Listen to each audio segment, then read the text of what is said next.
Hello दोस्तों, इस film की शुरुआत होती है एक यूनिवर्सिटी से जिसमें डोडो लेक्चरर है।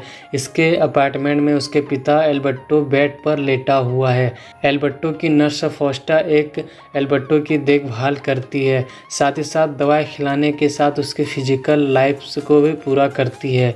और फॉस्टा अक्सर डोडो के अपने प्यार का इजहार करती रहती है, पर डोडो है उससे हमेशा इनकार कर देती है। आज जब डोडो अपने बीमार पिता के पास पहुंचा तब दूसरे कमरे में फॉस्टा से मिलने की कोशिश की, लेकिन डोडो अपने से उसे अलग कर दिया। इसके बाद यह अपने पिता से मिलने गया। हमें यह पता चलता है कि डोडो की वाइफ सेलेरिया उससे अलग रहती है।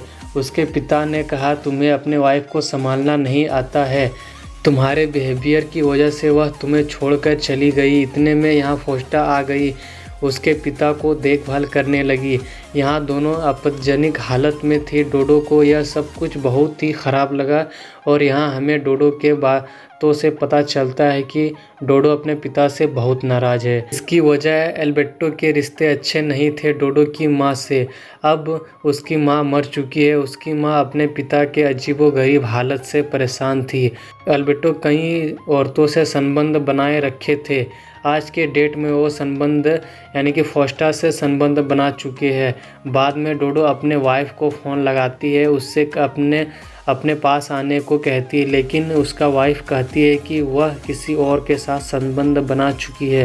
अगले दिन हम देखते हैं कि डोडो अपने क्लास में बिजी है। एक अफ्रीकन स्टूडेंट डोडो को गौर से देखे जा रहे हैं। इस लड़की का नाम पेस्कसी है। बाद में क्लास ख़त्म होने के बाद वो लड़की डोडो से लिफ्ट मांगती है और डोडो उसे लिफ्ट दे देती है। बाद में दोनों आपस में बातचीत करते हैं और अपने अपने बातों को शेयर करते हैं। इसके बाद दोनों पेस्कसी के फ्लैट में जाती है और यहाँ दोनों आपस में संबंध बनाने की कोशिश करते हैं। उसके बाद पेस्कसी उससे कहती है कि तुम इस सब की फ़ोटो खींचो, तभी उसकी फ्लैटमेट वहां आ जाती है और उससे एक अनजान मर्द के साथ देखती है तो वह बहुत गुस्सा होती है। पेस्कसी अपने फ्लैटमेट के साथ लव मेकिंग करना चाहती है, लेकिन वह इनकार कर देती है क्योंकि पेस्कसी एक अनजान मर्द के साथ है। और बाद में पेस्कसी की फ्लैटमेट मान जाती है और यहाँ दोनों लव मेकिंग करने लगते हैं और डोडो यह सब कुछ देख रहा होता है। थोड़े समय बाद डोडो यहाँ से चला जाता है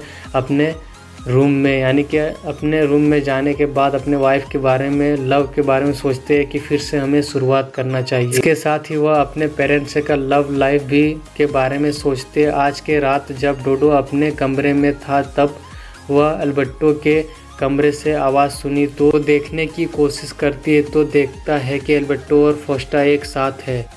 और एक रात में एल्बर्टो के कमरे में एक अनजान शख्स आया, एल्बर्टो से बातें करता है। वो फॉस्टा से पूछता है कि कल रात जो मेरे कमरे में आया था वो कौन था। फॉस्टा ने कहा, मुझे इनकी कोई खबर नहीं। हाँ, सिल्विया को हो सकती है क्योंकि उसके पास घर की एक चाबी है। और डोडो सिल्विया को फ़ोन लगाकर कहती है कि उससे मिलना चाहती है। सिल्विया के सामने वाले फ्लैटमेट से डोडो देखता है, उसे देखकर आकर्षित होता है। थोड़ा टाइम बाद डोडो के बुलावे हुए एड्रेस पर सिल्विया पहुंच जाती है। डोडो पास्ट में होने वाले गलतियों के बारे में बात करता है। सिल्विया उसके करीब आता है तो यहाँ दोनों लव मेकिंग करते हैं। सिल्विया कहते हैं कि वह फिर से डोडो के पास रहना चाहती है, पर शादी वाली रात कुछ अजीब हुआ था। वह बताती है कि शादी वाले रात को जब कमरे में थे तब डोडो नीचे व्यस्त था। तब उसके अपार्टमेंट में कोई शख्स आया और सिल्विया के साथ अल्टीमेट होने लगा।